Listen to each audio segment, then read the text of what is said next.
தமிழ்நாட்டில் வடகிழக்கு பருவமழை தொடங்கியதாக சென்னை வானிலை ஆய்வு மையம் அறிவித்துள்ளது. என்னதான் இந்தியாவே தென்மேற்கு பருவமழையை நம்பியிருந்தாலும் தமிழ்நாட்டை பொறுத்தவரை வடகிழக்கு பருவமழையே பெரிதும் எதிர்பார்க்கப்படும். வானம் பார்த்து காத்திருக்கும் விவசாயிகளுக்கு வடகிழக்கு பருவமழை நல்ல மழை பொழிவை கொடுத்துவிட்டு நகரும். அந்த வகையில் இந்த ஆண்டுக்கான வடகிழக்கு பருவமழை தொடங்கியுள்ளதாக அறிவிக்கப்பட்டிருக்கும் நிலையில் அடுத்த 4 நாட்களுக்கு முதல் சுற்று மழை பதிவாகும் என்று தெரிவிக்கப்படுகிறது.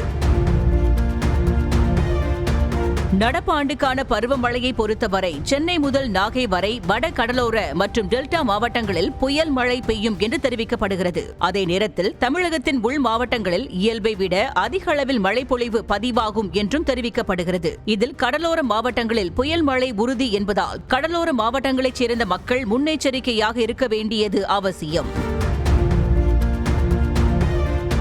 அக்டோபர் 24ஆம் தேதி வங்கக்கடலில் உருவாக இருக்கும் காற்றழுத்த தாழ்வு பகுதி வலுப்பெற்று புயலாக மாற அதிக வாய்ப்பிருப்பதாக சென்னை வானிலை மையம் சார்பில் தெரிவிக்கப்பட்டுள்ளது. இதற்கிடையே பருவமழை குறித்து கூடுதல் விவரங்களுக்காக தனியார் வானிலை ஆய்வாளர் ஹேமச்சந்திரனிடம் தொடர்பு கொண்டு பேசினோம். இப்போ வடகிழக்கு பருவமழை இன்னைக்கு தொடங்கியிருக்கு அறிவிக்கப்பட்டிருக்கு.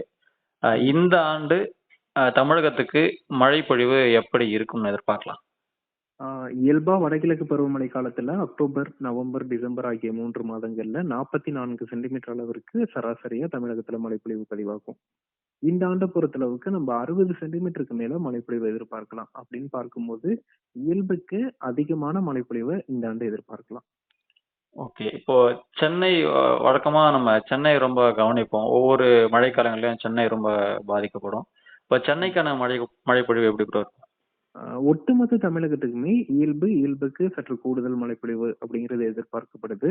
அதுல குறிப்பா வடகடலோர மாவட்டங்கள் மற்றும் காவிரி டெல்டா மாவட்டங்கள் சென்னை, திருவள்ளூர், காஞ்சிபுரம், செங்கல்பட்டு, புதுச்சேரி, விழுப்புரம், கடலூர், மயிலாடுதுறை, காரைக்கால், நாகப்பட்டினம், திருவாரூர், தஞ்சாவூர் உள்ளிட்ட மாவட்டங்கள்ல இயல்புக்கு மிகுதியான லார்ஜ் எக்ஸஸ் ரெயின்ஃபால் எதிர்பார்க்கிறோம்.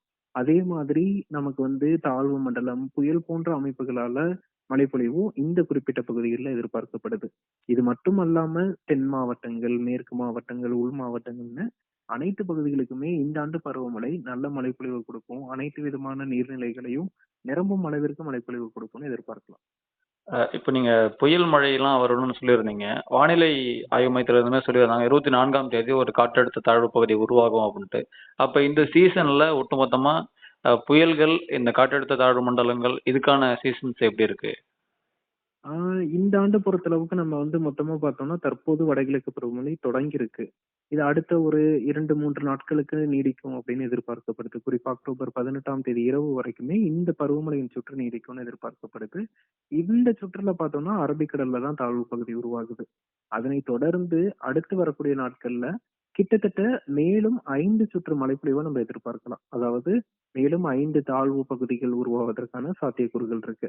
அந்த 5 தாழ்வு பகுதிகள்ல 2 புயல்களும் ஒரு காற்றழுத்த தாழ்வு மண்டலமும் உருவாவதற்கான வாய்ப்புகள் இருக்கு.